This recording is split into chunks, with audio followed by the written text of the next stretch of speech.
بسم اللہ الرحمن الرحیم الحمد للہ رب العالمین والعاقبۃ للمتقین الصلاۃ والسلام علیک یا سیدی یا رسول اللہ وعلی آلک واصحابک یا سیدی یا حبیب اللہ۔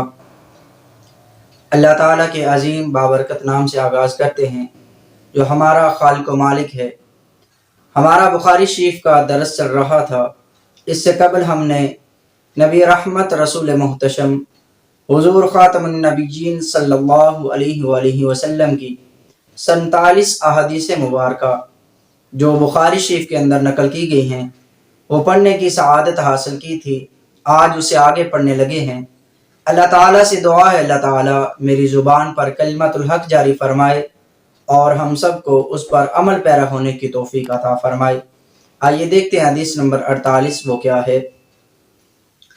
حدثنی عبداللہ ان النبی صلی اللہ علیہ وآلہ وسلم قال سباب المسلم فسوق وقتالہ کفر۔ حدیث نمبر 48 حضرت عبداللہ رضی اللہ تعالی عنہ سے مروی ہے۔ وہ فرماتے ہیں کہ نبی رحمت رسول محتشم صلی اللہ علیہ وآلہ وسلم نے ارشاد فرمایا کہ مسلمان کو گالی دینا یہ فسوق ہے اور مسلمان سے قتال کرنا یہ کفر ہے۔ اس حدیث مبارکہ میں جو فرمایا گیا کہ مسلمان سے قتال کرنا یہ کفر ہے، اس کا مطلب یہ نہیں ہے کہ جو مسلمان دوسرے مسلمان سے جھگڑا کرے گا تو وہ کافر ہو جائے گا، بلکہ اس کا مطلب یہ ہے کہ مسلمان کے ساتھ جھگڑا کرنا یہ کفر کے مشابہ ہے، کیونکہ مسلمان کے ساتھ جھگڑا، جنگ، قتال وہ کافر لوگ ہی کرتے ہیں۔ تو لہٰذا جو مسلمان اپنے مسلمان بھائی کے ساتھ جھگڑا کرے گا تو وہ کافروں کے مشابہ ہوگا۔ اور اس کا ایک مطلب یہ بھی ہو سکتا ہے کہ جو مسلمان اپنے مسلمان بھائی کے ساتھ جنگ کرے گا، قتال کرے گا، تو ہو سکتا ہے کہ اس کا خاتمہ ایمان پر نہ ہو۔ تو لہٰذا کسی مسلمان کے لیے یہ جائز نہیں ہے کہ وہ اپنے مسلمان بھائی کو گالی دے یا اپنے مسلمان بھائی کے ساتھ جھگڑا کرے، اس کو قتل کرے۔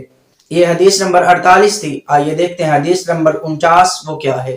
عن انس رضی اللہ تعالی عنہ قال اخبرنی عبادۃ بن صامت ان رسول اللہ صلی اللہ علیہ وآلہ وسلم خرج یخبر بلیلۃ القدر۔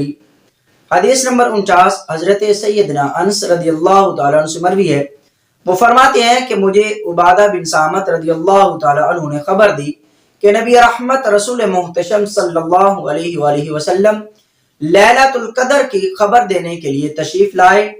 فتلاحى رجلان من المسلمین، پس کریم آقا صلی اللہ علیہ وسلم جب تشریف لائے تو دو مسلمان آدمی آپس میں جھگڑا کر رہے تھے۔ فقال انی خرجت لأخبرکم بلیلۃ القدر، کریم آقا صلی اللہ علیہ وآلہ وسلم نے ارشاد فرمایا کہ میں تمہارے پاس آیا تھا تاکہ تمہیں لیلۃ القدر کی خبر دوں۔ وَإِنَّهُ تَلَاحَ فُلَانٌ وَفُلَانٌ، اور بے شک فلاں اور فلاں آپس میں جھگڑ رہے تھے۔ فَرُفِعَتْ وَعَسَىٰ أَن يَكُونَ خَيْرًا لَكُمْ، تو حضور نے ارشاد فرمایا کہ لیلۃ القدر کا علم اٹھا لیا گیا اور یہ تمہارے لیے بہتر ہے۔ التمسوها في السبع والتسع والخمس، تو حضور نے ارشاد فرمایا کہ لیلۃ القدر کو 27ویں، 29ویں اور 25ویں رات میں تلاش کرو۔ اس حدیث مبارکہ میں یہ بتایا گیا کہ لیلۃ القدر کو تلاش کرنا ہو تو 25 کی رات، 27 کی رات اور 29 کی رات میں لیلۃ القدر کو تلاش کرو۔ اور لیلۃ القدر وہ ہے جس کے بارے میں اللہ رب العزت نے قرآن مجید میں ارشاد فرمایا لیلۃ القدر خیر من الف شہر، لیلۃ القدر کی فضیلت 1000 مہینوں سے زیادہ ہے، یعنی ایک رات عبادت کی جائے تو 1000 مہینوں کی عبادت سے زیادہ ثواب ملتا ہے۔ اللہ تعالی ہمیں اس رات میں عبادت کرنے کی توفیق عطا فرمائے۔ یہ حدیث نمبر 49 تھی۔ آئیے دیکھتے ہیں حدیث نمبر 50 وہ کیا ہے۔ ان ابی ہریرہ رضی اللہ تعالی عنہ قال قال النبی صلی اللہ علیہ وآلہ وسلم بارزا یوم للناس۔ حضرت ابو ہریرہ رضی اللہ تعالی عنہ فرماتے ہیں کہ نبی رحمت رسول محتشم صلی اللہ علیہ وآلہ وسلم ایک مرتبہ لوگوں کے درمیان تشریف فرما تھے۔ فآتاہ جبریل، تو جبریل امین حاضر ہوئے۔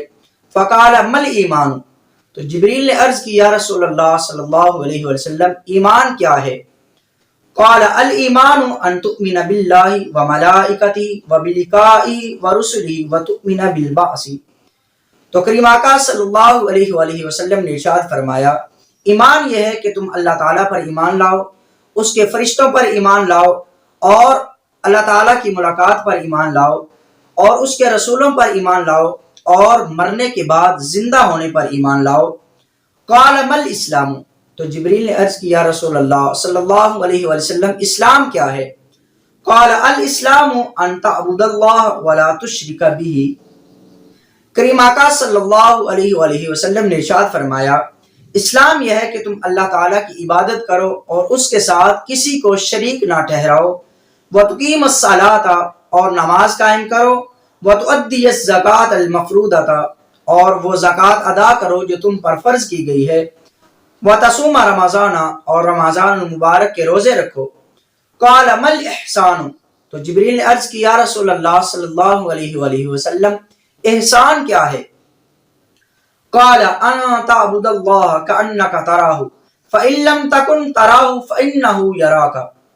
کریم آقا صلی اللہ علیہ وسلم نے ارشاد فرمایا احسان یہ ہے کہ تم اللہ تعالیٰ کی اس طرح عبادت کرو کہ گویا تم اسے دیکھ رہے ہو، پس اگر تم اس کو نہیں دیکھ سکتے تو یہ یقین رکھو کہ اللہ تمہیں دیکھ رہا ہے۔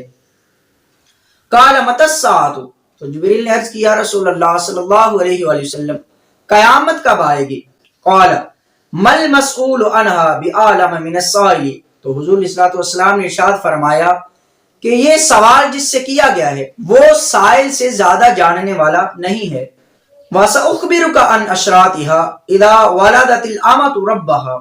کریم آقا صلی اللہ علیہ وسلم نے ارشاد فرمایا کہ ان قریب میں تمہیں اس کی علامات کی خبر دوں گا۔ پھر حضور نے فرمایا کہ جب لونڈی اپنے مالک کو جنے گی، وَإِذَا تَطَاوَلَ رُعَاةُ الْإِبِلِ الْبُهْمِ فِي الْبُنْيَانِ، اور سیاہ اونٹوں کو چرانے والے بڑی بڑی عمارتیں بنانے لگیں گے، فِي خَمْسٍ لَا يَعْلَمُهُنَّ إِلَّا اللَّهُ، اور یہ علم ان 5 چیزوں کے علم میں سے ہے جن کو از خود اللہ تعالیٰ کے علاوہ کوئی نہیں جانتا۔